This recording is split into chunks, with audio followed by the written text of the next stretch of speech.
Oh, it's finally here. Happy early signing day, everyone.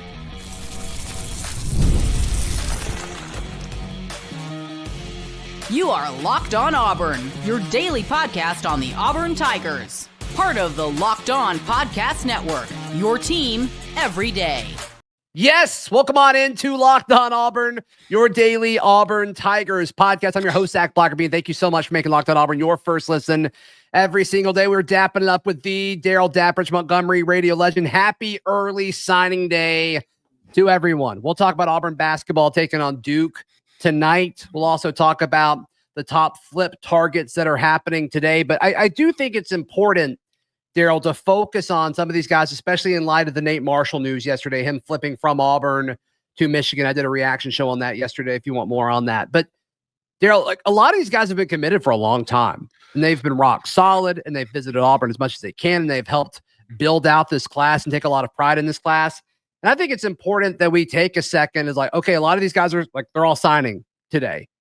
And I think it's important that we recognize some of these guys that maybe have flown under the radar, that have been just rock solid and super steady throughout this entire process.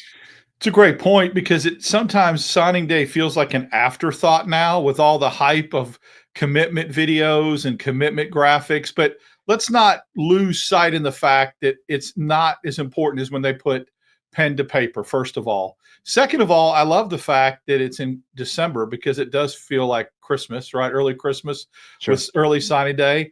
And this class, you mentioned it, a lot of them have been recruiting for Auburn and have been in for a long time. They've been rock solid. I think there's a bond in this class that we'll see come to fruition 2 or 3 years from now. They are very, very close. And I think they all want to be a part of something special together. Yeah, and I think you can say the same about the current freshman class as well. So like we talk about changing culture. It's these kids that help do that. I think the freshman class that we just saw complete their first season in Auburn is the first wave of that. I think we're seeing the second wave form, and once you get a little momentum, we'll see what happens. A guy that, like, funny enough, like when we were prepping for this morning, I was going to say Nate Marshall. That's just how highly I thought of him as a player. I still think highly of him as a player. I hate that he flipped, but Broderick Scholl, the offensive tackle from Bixby, Oklahoma, a guy that we talked about weeks, maybe months, even leading to his decision to commit to Auburn. This is a dude that we talked about, like an offensive tackle of that stature and of that prestige. Like, man, wouldn't that be great? And we get him, and it's so exciting to think about, okay, cool. And then at the time they had more offensive tackles in the class, and it's this is great. And then it's like that excitement kind of fizzles out a little bit. And that's kind of an example of what I'm talking about here. I mean, Auburn has a lot of dudes that are super talented in this class that we just haven't talked about in a hot minute. I think Broderick Scholl, the 6'5", 275, 280-pound offensive tackle with plenty of room to grow, and he's got great feet, and I think he's going to be solid at an SEC level very, very early in his career. This is a guy that I think has flown under the radar this entire time, and we haven't talked about him in months. And I just think this is a guy that kind of deserves some extra recognition on early signing day. He absolutely does, and he becomes extremely more important with the flip of dice to Florida. 100%. So I think that him flying under the radar, he becomes somebody that becomes a lot more visible. You know, it used to be that these kids from the Midwest, these offensive tackles from the Midwest, from the prairie country, were so sought after. It was how you built your offensive line. Even in the Big Ten, you went and got these guys. And so for Auburn to get a kid from Oklahoma and pluck him right out of Brett Venables' backyard is big. And I think he's a kid that will end up being a really, really good player on the offensive line, and it's very hard to contribute early as an offensive lineman in the SEC, but he could be one that has a chance. Yeah, especially depending on what they do at tackle in the portal. The timing could make sense. You know, could he start as a redshirt freshman or a true sophomore, or, you know, maybe a redshirt sophomore? The path is there. The path is there for sure. Who's the guy that's flown under the radar in your mind that's like, yeah, this guy probably deserves more chatter and discussion than he actually got? I think Elijah Melendez gets a lot of chatter and gets a lot of love. I just don't think he's getting enough. I think that he gets lost in this class a little bit because of the star power and because of getting the 5-star quarterback, sometimes, getting the running back and Alvin Henderson. But this guy is a very, very key piece and component from a linebacker position. He's a 4-star, but I think he will end up outplaying that ranking when he plays at Auburn. I think he's going to be one of those guys that's just going to be a really, really hard hitter and enforcer, a fan favorite. I love his tape. I love his motor. I think he's really, really good, and I think he has a chance to play early too. Yeah, and that's one of those things that it doesn't always show up and show up as like a flip graphic on signing day, but this is a dude whose recruitment was a battle until the very end. I mean, it sounded like Oregon made a very, very strong push, and you and I both expect him to sign with Auburn today, but I mean, it took him a minute to get him committed and to get him, I don't think he technically flipped. He may have been somewhere. He was at Miami, right? And then decommitted to that. So I don't think he flipped, but you hold off Oregon, who's red hot on the field, has all the money in the world, and you hold on to Elijah Melendez. I think that's one angle of this that's very important. The other is Auburn lists a few linebackers in this class, but he's the only like true Mike linebacker that I see. They've got Bryce Diaz listed as a linebacker in some places. Other places have him listed as an athlete. But it's going to be interesting to see how he's used. I think you can very clearly see that they're going to be used in different ways. And then, you look at Jacaleb Falk, who's listed as a linebacker, but there's a lot of speculation on, is he a true linebacker? Is he an edge? So I think having an Elijah Melendez allows you to use those athletes that are kind of flexible positionally in a creative way. And when you talk about how good of a defensive coordinator we all now know that DJ Durkin is, I think that's important. So Elijah Melendez is crucial in this for two very, very different reasons, but very important ones. Yeah, and if I had an honorable mention, I would say Blake Woodby, just because, offered, if he does sign with Auburn today and does flip, gets all this love and all this publicity, star with, potentially flipping to Alabama, all that. Woodby's been the constant. He's been the steady. And the thing about Woodby is he's gotten other kids from his school in St. Francis Academy in Maryland to consider Auburn and commit to Auburn. So he's a really good player that's been a little under the radar as well. Yeah. Yeah. And of course, there's others, Bryce Diaz, and then Darian Smith, right, is the other one who's committed to Tennessee, but most people are expecting him to flip to Auburn today. Another guy that I really like is Ty Buster, the interior offensive lineman. I guess I'm just giving offensive lineman love today, but one, his name is incredible, but also I think he's going to be a good player. I think he's going to be a good player at the next level. So there's a lot to like about this class, no question. And I think a lot of people are going to walk away with feeling, based off of the potential flips that we're about to talk about in a second. And regardless of what happens with that, this is a great class. And if you have to just like to mentally get excited about it, like pretend that you got Deuce Knight today, pretend that you got Antonio Coleman today. I mean, I used to listen to Alabama podcasts on signing day, specifically Locked on Bama. And it's like, this is kind of anticlimactic because all these guys have been like signed and like locked up for so long, which is the better option, right? Like you can't live and die by like just banking on flips on signing day. This is the better option. But yeah, it has lost a little bit of his luster, this day has. But all in all, Auburn getting these guys officially signed, all of them, it's going to be very exciting for sure. So 4 potential flips in Auburn's direction. We share our thoughts on all those in just a moment, right here on Locked on Auburn. Today's show is brought to you by our friends at FanDuel. FanDuel is America's #1 sportsbook. Darrell, I can't imagine wagering anywhere else. I know you can't either. Right now, you can bet $5 at FanDuel. All new customers can bet $5. And then if you hit that first $5 bet, you win $150 in bonus bets. Talk about a return on your investment. It's insane. It's insane. And look, FanDuel really likes the Auburn Tigers to make it to the Final Four or to win the SEC regular season. So go head over and check out all the Auburn-related lines. They got lines for everything, of course. But FanDuel, check them out. They're America's #1 sportsbook. Thank you so much for making Locked on Auburn your first listen every single day. Happy early signing day to everyone. All the everydayers have been waiting for this for so long. Auburn is in it for 4 guys that some of them are technically flipped, some of them aren't, but big decisions today. Let's start with Naeem Offord. Committed to Ohio State. It doesn't seem like Ohio State's even an option at this point. Sounds like it's Auburn or Oregon. And all the folks internally at Auburn feel really, really good about this one. Some of the folks I've talked to at Oregon feel really, really good about it. I think Auburn lands them when it's all said and done. I do too. I felt that way for a little while now. The proximity, I get the lure of Oregon, number one team in the country, undefeated, all that Phil Knight, Nike money. Mm-hmm. But at the end of the day, NIL is a great equalizer in certain aspects when you can play close to home. Yeah. And if you have family that wants to watch you play close to home, Eugene, Oregon is very, very difficult and far to get to consistently, right? As opposed to being in the SEC. So I think that's a draw. Don't ever underestimate that pull of being able to have family members watch you close. He's a game changer. Mm-hmm. He's a guy that Hugh Freeze said months ago, I refuse to lose him. Remember that conversation, that declaration? I will not have him in this class. He is definitely a guy that can come on the field and play right away.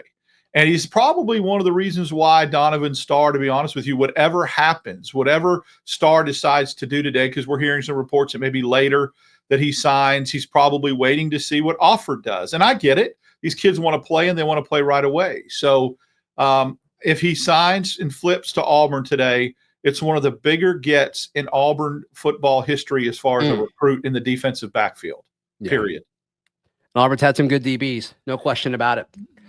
The next is Justus Terry. This is one I'm not as sold on as others. I do think Nate Marshall flipping yesterday to Michigan weirdly helps Auburn because of, you got to assume like resource allotment. You probably imagine some stuff opened up. So I wonder if, I wonder how much of an impact that has. After Nate Marshall flipped, Kenyatta Watson said, "Don't worry, we got you." You know, I'm paraphrasing, but I don't know. I think Auburn feels good about Justus Terry. So we'll see. We'll see what happens there. It's the chicken and the egg argument. You know, I hate to play this game, but do people like that flip because they start, as we get closer to signing day, they start to get indications that a Justus Terry is coming to Auburn, and or the kid we'll talk about a little bit later on from St. Francis Academy, is he coming to Auburn? Then it becomes a little bit crowded in that particular position group, in that position room. So I don't know. I try to look at it as maybe there's something else lined up and people see the writing on the wall. It definitely does free up NIL money. Ideally, you'd like to get both or all three. You'd like Marshall to stay put and flip the other two defensive linemen. But at the end of the day, I mean, let's be honest. If you had a choice between the two, you take Justus Terry. Justus Terry. So, Georgia's pushing. Georgia doesn't want to lose him. Optics is a big thing here. But I still feel pretty good at the end of the day that at the end of today, actually, that he'll be an Auburn Tiger, but we'll see. Wild. I mean, that'd be incredible. I mean, if they got Offord and Terry on the same freaking day, I mean, you talk about maybe the biggest day in Auburn recruiting history. Yeah. Well, it would be, it's going to, at the end of the day, it's going to be interesting to see what the ranking is, but I don't see how it wouldn't be the highest. I almost don't care what the ranking is. Well, if you get them both, like I'm sure it looks good for messaging and all that, but like if you get Offord and Terry, like who cares if you're number 3 or 2? Like right. Put this class up against anybody's. Yeah, but that's a byproduct of getting both of them. Fortunately, is that your class leaps in rankings. Yeah, no, and recruiting is all about perception, and perception's reality and all that stuff. So do it. I mean, lean into that if you're Auburn, and all the graphics, make all the number 1 graphics as you possibly can. But that'd be incredible. That'd be incredible. Darian Smith from St. Francis, of course, teammates with Blake Woodby and Bryce Diaz up in Baltimore. I mean, this one seems done. This one seems like he's pretty much an Auburn commit. He just was waiting till signing day to do it. So yeah, you're going to see that he's a 3-star across the board. Watch his tape. This is a good player. Really good player. I felt like he was Auburn's when Woodby and Diaz had him on. They went and visited Auburn, and he came along with them. Maybe a month ago, I don't remember which game it was in Jordan-Hare, but he visited, and once they were all together, I felt like it was pretty much a done deal that he would be coming as well. It's nice to have a pipeline like that. It really is. And that's a school that's got some good football players, and it'll help you down the road as well. But I felt like this one was in the works for a while once Woodby got him on campus and they hung out together. So that's a good thing. And that's what you talk about. I remember Damari Alston being that kind of guy that was a great recruiter. In fact, he was a better recruiter than Harsin was, turns out. Yeah, I feel like he did a lot more. He really was. He did. Sure. He left the locker room. Mm-hmm. So I think that this is what this class is starting to do, is help say, hey, come join this, something special. And it's great to have kids. Walker White did the same thing. It's great to have kids recruiting on your behalf. Yeah, I mean, Alvin Henderson's doing it as well. I mean, Alvin Henderson's a dog doing it. Yeah, he's incredible doing it. And what it shows you is that they buy in. You can't enthusiastically tell somebody else to do something unless you believe it yourself.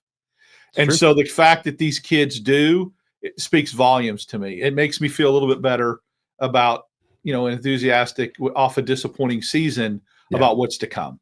Yeah. The last one's Usman Kroma, the running back, committed to Georgia.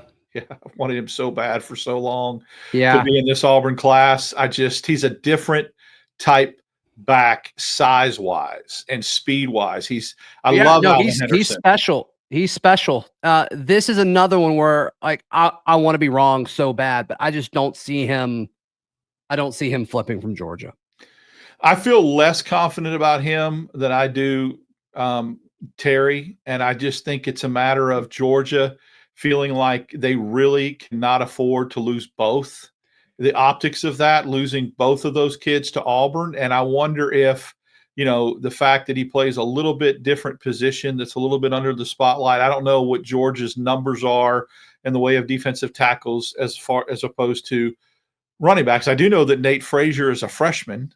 Mm-hmm. And I think that's one of the things that Auburn should try to sell is, even though you got Alvin Henderson coming into this class, your leading returning rusher is going on to the NFL. Georgia's is not. He's coming back next year in Frazier. Mm-hmm. So that might be a sell. But, yeah, I agree with you. I feel less confident about this one. I felt over the moon confident about it a week ago, but I think Georgia's doing whatever they can do to try to keep him in this class, and it's going to be difficult. Yeah.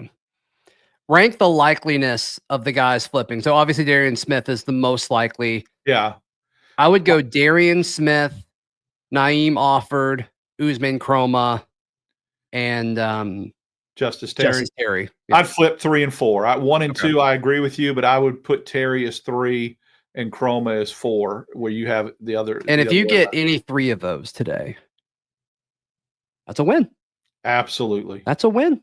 Absolutely. Honestly, if you get 2, if you just get Smith and Offord, I'm over the moon. Yeah. Okay, let's go. Let's go. I want all 4, but there's a path to it.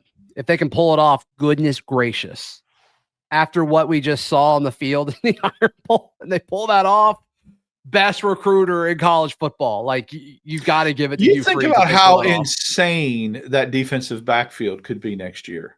Yeah, I don't know about the depth, but I know starting Crawford and Lee and Offord maybe playing inside just as a freshman, just to kind of get on the field and get his feet wet, or does he become a backup boundary corner? I don't know. I think in that situation, you move Lee inside and you put Offord on the outside. And he can play right away. And so that's going to be in the safeties. Well, you have Caleb Harris and Sylvester Smith back there. Exactly. And maybe Laquan Robinson steps up to show a little bit of to give some depth there. I think you move him to linebacker. But then let's don't forget about Champ Anthony. Oh, yeah. Exceptional before he got injured. Yeah, he really was. I worry about how fast you just never know. You never know. Like that. There's a big question mark. Yeah. Yeah. The upside's there for sure. So we'll see. We'll see. Of those 4, who do you want the most? Who does Auburn get? Let us know in the comments down below, or comment over at thebarnauburn.com. Tag us over there. Let us know. Auburn plays in one of the most important basketball games of the non-conference schedule. Not just for Auburn, not just for Duke, but all of college basketball. I think Auburn can win this thing. Let's talk about that next, right here on Locked On Auburn. Today's show is brought to you by our friends at Better Together. You can download Better Together now from the App Store and sign up using promo code LOCKEDON for a free $10 entry. if you hate the team that you drafted in season-long fantasy, but you want to stay in the action, you can check out Better Together. It's the first cooperative daily fantasy platform where teamwork triumphs talent, and you can play with your friends and not against them. You can just pick more or less on real-time player stats, strategize with your partner to boost your odds, and climb the leaderboard together. So grab a friend and join the social daily fantasy movement at Better Together. Download Better Together now in your phone's app store and sign up using promo code LOCKEDON for a free $10 entry into any NCAA football or NFL contest. And you can use you can play with me in the Locked On CFB Saturday Games contest this Saturday. I'll try to get in there. And remember the code Locked On because winning alone is fun, but it's better together. I like that. I like that a lot. Final few moments on today's edition of Locked On Auburn. Of course, Auburn heads to Duke tonight. It's the headlining event of the SEC ACC Challenge, which is super, super cool. And I know there's a lot of attention on Cooper Flagg and how big Duke is as a lineup. I mean, they are huge. They are massive. But it's your typical Duke team. They play 7 or 8 guys, Darrell. I think the depth and I think the pressure that is on Duke more so than Auburn, I just can't pick against Auburn right now.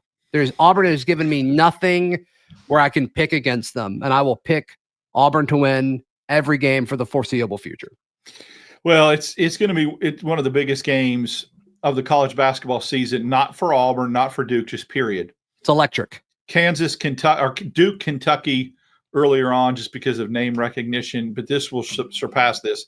This is a game where Auburn used to go into an arena like this and use it as a measuring stick and say, how good are we? How far have we become? How far have we come? Yeah, Where are we as a program? Nah, you're not answering those questions now. You're there like, I want to get this W. Yeah, you just won the Maui Invitational. You're there. You just want to go. You are the standard. Yeah, it's not about going there, making a good showing, going there and seeing how you stack up. It's let's go win and keep this thing rolling because there's a lot of people that think we're the best team in the country. Let's prove it. I think it's going to be difficult. Listen, it's not about Auburn. That's why I say this. There have been some really, really elite basketball teams. I mean, just historically good basketball teams that have gone into Duke in the regular season. North Carolina teams that won national championships that lose in Cameron. So it's not the end of the world if you don't win the game. But that being said, I'm not punting it. I think Auburn has a great chance to win. They're not unbeatable in Cameron anymore. They've lost some games there in the last couple of years. You feel like they're going to get some calls. Auburn fans right now, just understand this. It'll make your night a lot easier, and it'll keep you in the Christmas spirit. Do not get angry when you see what happens from an officiating standpoint. Expect it and just overcome it. Yeah. Now, if Pat Adams is out there, I may lose a little bit, may throw my eggnog at the TV. But I love him. You love Pat Adams. Yeah. I think that Auburn can overcome that kind of stuff. They've shown in the Maui tournament they can overcome a lot of adversity, and so I would expect them to be able to do that. So they've got a great chance to win tonight, but it's not the end of the world if they don't. People need to understand that. But this is not a game of, hey, let's just see how good we are. No, Auburn's really, really good, and they will remain really, really good even if they don't come out victorious. I expect them. I actually agree with you. I expect them to win tonight. I just think this team is special, and I think that this game for them has been like, we want to go win this game and not people just think we're happy to be here. And so, yeah. So I did a crossover that dropped last night, both on, however you're watching or listening, it's on YouTube or the audio feed with JJ Jackson, our Locked On Blue Devils host. And he opened up the show saying like, Auburn gets to come to Duke. And I'm like, it's so funny. That's the narrative. And Auburn people have said it too. We get to play Duke. I've said it. I've caught myself saying it. I mean, that's kind of what it is. Like this is one of it's one of the best programs in all of college basketball. It's a historic venue. We get to go play there. And he kind of apologized. I'm like, no, it's fine. I'm not calling you out. But like, that's the narrative. It's Auburn gets to go to Duke. Well, Auburn people are saying it. Duke, Duke fans are saying it. And it's just ironic. Like, Auburn's ranked higher in every poll. Mm-hmm. They're number 1 in Ken Palm. Duke's number 4. Auburn's number 2 in the AP. I think Duke's 9 is what JJ said. So it's just funny that's the narrative, but like Auburn on paper is the better team and resume is the better team. And I think Auburn wins. It's not about getting to play Duke. It's about getting to play at Cameron. And the only reason why I say that is because they never have. That's it. That's the only, oh, wow, draw in this. It's not, oh, almighty Duke, let's bow down. It's a Mecca. I would feel the same way if Auburn football went and played Notre Dame and Notre Dame. Sure. It's just, it's an historic venue. That's all it is. That's the only draw. Number two, and it sounds like J.J. Jackson's a good, this is not a knock at him. They would say the same thing if UConn was coming in to play them. UConn gets to play Duke, or Gonzaga, or Kansas gets to come play. I'm telling you, it doesn't matter who you are. The mindset is Duke is it, and they've earned that over the years. Yeah. I don't blame Duke at all for that. In fact, if I was a Duke fan, I'd lean into that as hard as I possibly could. 100%. Yep. Own it. Be proud of your program. There's nothing wrong with that. Nothing wrong with that at all. So, yeah, we both picked Duke tonight. Let us know in the comments. I picked Auburn. I don't know why I just said that. We both picked Auburn to beat Duke. Sorry. Long day. Happy early signing day to everyone. And, of course, Darrell and I will be live after Auburn and Duke, and that will be a late one. Yes, it will. 8:15 Central tip. Is that right? Yeah, it is. At least it's not like it was last, the North Carolina game in the Maui. That was really insane. That was insane. All right. Hey, please like the video. Please subscribe, and we'll see you next time. This has been Locked On Auburn.